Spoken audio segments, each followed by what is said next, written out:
আমার পিছনে পৃথিবীর সব থেকে এক্সপেন্সিভ কার্স রয়েছে। মজা করছি না, আমরা আমাদের হাতে পেয়েছি টোটাল $250 মিলিয়ন এর কার্স। তার মধ্যে একটার দাম এমনকি $100 মিলিয়ন। আর আমরা সেগুলোকে ওড়াবো, জলের উপরে চালাবো, ড্রাইভ করব, আর এমনকি আকাশে উড়বো। এই সমস্ত গাড়িগুলো কেন তো দামি আপনাদেরকে দেখাবো। শুরু করবো আমরা এই $1 গাড়িটাকে দিয়ে। এটা তো পুরো একটা জঞ্জাল। আপনি কেন এটাকে $1 বিক্রি করে দিচ্ছেন? তুমি দেখতেই পাচ্ছ এটা কোনো কাজের নয়। আমি এর উপর সময় আর টাকা নষ্ট করতে চাই না। যদি আপনি এই ডলারটা ধরেন তাহলে ডিল ফাইনাল।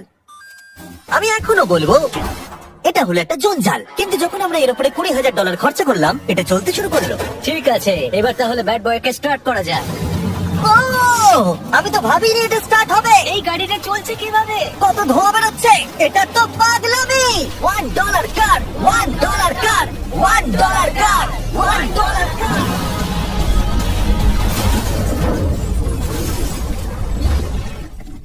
ঠিক আছে, তাহলে এটা হলো $1 কার। ভাগ্যিস আমি ওতে বসেছিলাম না। $100,000 কারটাকে নিয়ে এসো। এটা নিজে নিজেই চলতে পারে। মজা করছি না, এর ভেতরে কিন্তু কেউ নেই, তাও এটা দিব্যি চলছে। দেখা যাক 100 গ্র্যান্ডের গাড়িতে কি আছে। গাড়িটার ভেতরে তো অনেক জায়গা আছে। পৃথিবীতে অল্প কিছু গাড়ি আছে যার ভেতরে আবার বাচ্চারা ধরে যেতে পারে। তোমার আবার বাচ্চা আছে? হ্যাঁ, তোমরা সবাই চলো এটাকে নিয়ে ঘুরে আসি। টেসলা কেনার আসল কারণ হলো এটা নিজে নিজেই চলতে পারে। ঠিক আছে, আমি কিন্তু আর গাড়িটাকে চালাচ্ছি না।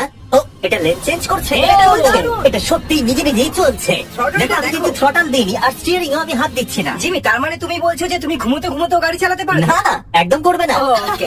চলো দেখা যাক গাড়িটা কত জোরে যেতে পারে। আমি পেছন দিকে হেলে গেলাম। এটা আমাকে ভয় পাইয়ে দিয়েছে। এটা তো সবে মাত্র শুরু। পরে এমন গাড়ি আমরা দেখাবো যা লিটারালি প্লেন হয়ে যাবে আর উড়বে। কিন্তু এখন আরে ল্যাম্বোটাকে দেখো। ও, ধাক্কা লেগে যাচ্ছিল। এখানে চাবি লাগানো আছে, তাও এটাকে কেউ চুরি করেনি। যদি এই গাড়িটার দাম দ্বিগুণ, তবু এই গাড়িটার ভেতরে জায়গা অনেকটাই কম। জানি না কেন এই গাড়িটার দাম 200K, কারণ এর ভেতরে আমি ফিটি হচ্ছে না। কি জানে ল্যাম্বরগিনি কিভাবে চালাতে হয়? আচ্ছা, এটা চালু হয় কি করে? আমার মনে হয় এই শিফটারটা টিপতে হবে। ঠিক আছে, তাহলে আমরা এখন রাস্তায় নেমে পড়েছি। ও, কি সাউন্ড! ও মাই গড, কি দারুণ গাড়ি! এই অনেক পাওয়ার আছে দেখছি। ও মাই গড, গাড়িটা তো ইনসেন।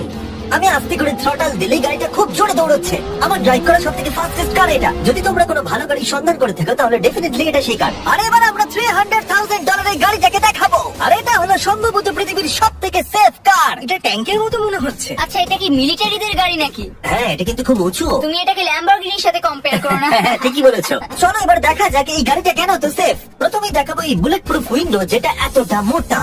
এই গাড়িটাতে একটা এক্সপ্লোসিভ প্রুফ আর্মার আছে। পরে এটাকে আমরা টেস্ট করব। কার, তুমি কি বাটনটাকে প্রেস করতে চাও? না, একদমই তুমি নয়। কি স্মোক স্ক্রিন বাটনটা টিপতে চাও? প্লিজ।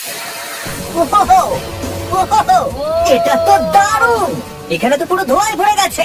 ও মাই গড, কি বাজে গন্ধ।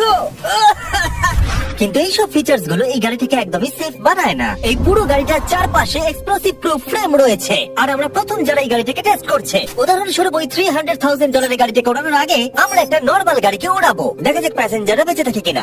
3, 2, 1।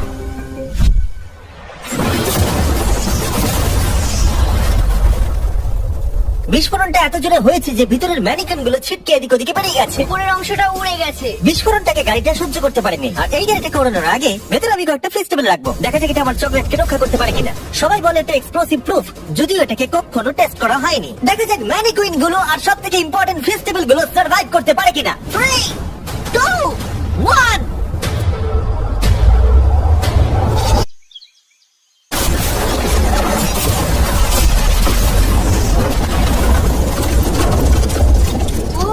জাম্প করলো। গাড়িটা ব্লাস্টটাকে সার্ভাইভ করলো, শুধুমাত্র কিছু স্ক্র্যাচেস পড়েছে। উইন্ডোতে একটা ডেন্টও পড়েছে। আরে দাঁড়াও, ফেস্টিভ্যালস গুলো কোথায়? চ্যান্ডেলার বেরিয়ে যাও। মেরে দিলে। ফেস্টিভ্যাল গুলো সার্ভাইভ করেছে। যদি তোমরা এমন গাড়ি চাও যেটা বিস্ফোরণ সহ্য করতে পারবে, তাহলে আমি এই গাড়িটাকে রেকমেন্ড করবো। কিন্তু যেহেতু আমরা কোনো যুদ্ধে যাচ্ছি না, তাই আমরা $200,000 এক্সট্রা দিয়ে এটা পেয়েছি $500,000 এর বোট কার।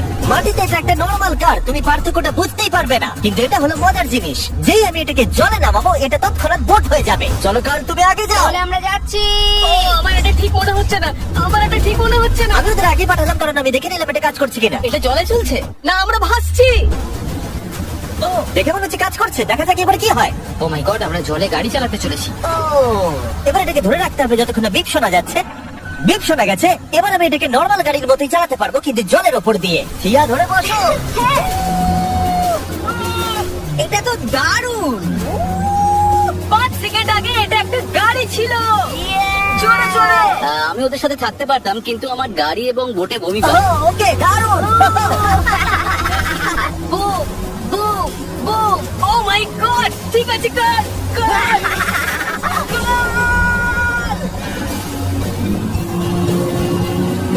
ওদের আমাকে এটা ড্রাইভ করতে দেওয়া উচিত হয়নি।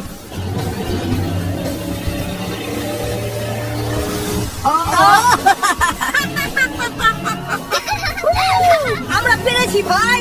রুল নাম্বার 1, ক্রিসের থেকে অনেকটাই দূরে থাকতে হবে। 3টে গাড়ি গোল করে ঘুরছে। ও, ওরা তো জলের মধ্যে ড্রিফট করছে, পুরো ডোনাটের মতো লাগছে। আমার 5 সেকেন্ড আগে এর সাথে দেখা হলো। এখন আমরা রেস করব। 3, 2, 1, গো! ও খুবই জোরে যাচ্ছে। ও তো ট্রাই করছে না। চলো, জোরে চলো। ও, আমরা ওকে হারিয়ে দিচ্ছি। ও আরে ও তো আসতে হয়ে যাচ্ছে। আমার বিশ্বাস হচ্ছে না আমরা ওকে হারিয়ে দিয়েছি। এটাও খুব জোরে চলে। জয় উপভোগ করতে ফেস্টিভ্যাল বার খাওয়া সব থেকে ভালো সেলিব্রেশন। এই নাও কিছু ফেস্টিভ্যাল খাও। এই আমি ধরে ফেলেছি। ফেস্টিভ্যাল এই পৃথিবীর নাম্বার 1 চকলেট। না খেয়ে থাকলে অবশ্যই খাওয়া উচিত। মজার বিষয় হলো আমরা এই 3টে গাড়িকে চালালাম, তাও আবার জলের উপর দিয়ে। এটা দারুণ। জিমি আমার এটা দারুণ লেগেছে। আর আপনারা শুনলে অবাক হবেন, এটা সবেমাত্র শুরু এই ভিডিওর। আমাদের লিস্টে এরপরের গাড়িটা লিটারেলি উঠতে পারে। আর যেহেতু আমার উঁচুতে ভয় লাগে, তাই আমি কার্ল আর নোলানকে পাঠালাম এটার জন্য। ভাই এটা কি হচ্ছে? এই গাড়িটা শুধুমাত্র মাটিতেই চলতে পারে তা নয়, এটার দুটো উইং আছে যেগুলো এটাকে 8000 ফিট ওপরে আকাশেও নিয়ে যেতে পারে। এই গাড়িটার মধ্যে একটা প্রপেলার লাগানো আছে। এখানে থেকে তুমি টেক অফটা দেখো আর আমি প্লেনে গিয়ে ওকে ফলো করছি। আমার বিশ্বাসই হচ্ছে না এটা আকাশে উড়বে। এটা টেক অফ করছে। চাকাগুলোর মাটিতে নেই। দেখো আমার পাশে একটা গাড়ি আছে যেটা উঠছে। গাড়িগুলোতে একটার পর একটা দুর্দান্ত হচ্ছে। এটা আমি বিশ্বাসই করতে পারছি না। একটা গাড়ি যেটা আমার মাথার উপরে উঠছে। ও মাই গড, এটা কিন্তু দারুণ লাগছে। আমার মনে হয় এই পুরো গাড়িটাই স্টিল দিয়ে তৈরি। এবার ল্যান্ড করতে হবে। এরপরে $1 মিলিয়ন কার। কিন্তু আমি এবারে একটা নিয়ে আসিনি। আমি এখানে $1 মিলিয়ন অনেকগুলো কার নিয়ে এসেছি। যাতে আপনাদের একটা গাড়ি পছন্দ হয়, সেই জন্য আমি 10টা গাড়ি নিয়ে এসেছি, যেগুলোর প্রত্যেকটার মূল্য হলো $1 মিলিয়ন। আর স্বাভাবিকভাবেই এই পুরো রেস ট্র্যাকটা আমরা রেন্টে নিয়ে নিয়েছি। তাই আমি আমার বন্ধুদের একটা করে গাড়ি বেছে নিতে বললাম। তোমার সাথে রাইড করবো, দেখো কোনটা চালাবে। এই গাড়িটাকে দেখো। আমি কি এই গাড়িটাতে ফিট করে যাবো? ঠিক আছে, গাড়ি চালানোর সময় মেসেজ করবো না। এটা প্রাইভেট প্রপার্টি, এটা করা এখানে লিগ্যাল। ও, এবার আমরা শুরু করব।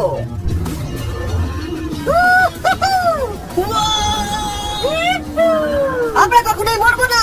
এইসব কথা বলবো না। আমার মনে হচ্ছে আমি নেসকারের মধ্যে আছি। আমার দারুণ লাগছে, মনে হচ্ছে ফাস্ট অ্যান্ড ফিউরিয়াস এর কোনো সিন। এটা খুবই একটা দুর্দান্ত বিষয়, তাই না? এতগুলো দামি আর লাউড গাড়ি আমরা চালাচ্ছি। সেটাও আবার প্রাইভেট রেস ট্র্যাক। হ্যাঁ, একটা প্রাইভেট রেস ট্র্যাকে। দাঁড়াও, আমি একটা মেসেজ পাঠিয়ে না, মজা করছিলাম। আমি এটাকে ক্র্যাশ করাবো। প্লিজ করো না। ও মাই গড, আমরা $1 মিলিয়ন গাড়ি নিয়ে ড্রিফট করছি। ওরা যতক্ষণ গাড়িগুলোকে নিয়ে ট্র্যাকের মধ্যে ঘুরছে, আমি আপনাদের পরের গাড়িটাকে দেখাই। এটা হলো $2 million limited edition hydrogen car. মজা করছি না, এই গাড়িটা পুরোপুরি পাওয়ার্ড বাই হাইড্রোজেন।